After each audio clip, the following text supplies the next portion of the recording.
So, isang mapagpalang umaga po sa ating lahat. Muli ako si Mia Sebastian and welcome to our daily devotion with Pastor Russell Ocampo. And today is July 22, 2026 and our topic is all about making things right before it's too late. So, our Bible readings for today is all about Jeremiah chapter 21 verse 1 and 2 NIV version.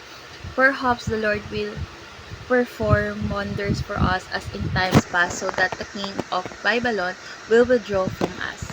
So, Jeremiah 21 records the time when King Zedekiah sought God's help as Babylonian was about to attack Jerusalem. So, although the king wanted God's deliverance, he was unwilling to repent from his sins. Through Jeremiah, God declared that judgment would come because the people had continually rejected his warnings. So this passage reminds us that God desires genuine repentance, not last-minute attempts to avoid the consequences of sin. So let's go on to our teaching. Those who ask God must accept his answer. So seeking God means being willing to obey his will even when his answer is different from what we expect. Second is those whom God opposes must repent quickly. So when God corrects us, the proper response is humility and repentance. Delaying repentance only makes our hearts harder. And last is those who remain stubborn will be completely destroyed. So persistent rebellion leads to judgment. So God's warning are acts of mercy, giving people the opportunity to turn back before it is too late.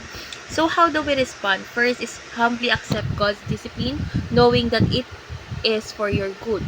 So receive God's correction with humility, trusting that He discipline those He loves to shape them into Christ likeness. Second is always choose peace by standing on God's side. So live in obedience to God rather than following the ways of the world. True peace is found in surrendering to Him. And last is prepare yourself and your family for the day of judgment. So make Christ the center of your home and encourage your family to live faithfully as you wait or await His return. So let's go on to our discussion. Why does refusing to submit to God's discipline worsen your situation? For me, God's discipline is meant to correct, restore, and draw us closer to Him. So when we resist His correction, our hearts become harder, making it easier to continue in sin and harder to respond to His voice. So humble repentance or obedience leads to growth and restoration, while stubbornness only brings greater consequences. So accepting God's discipline is a sign of wisdom and trust in His love. So let's pray.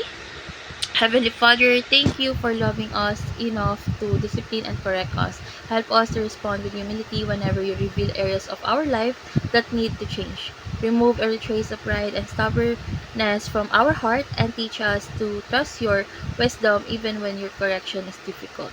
Help us to live in obedience, prepare our family for eternity, and remain faithful until the day we see you face to face. In Jesus' name we pray. Amen.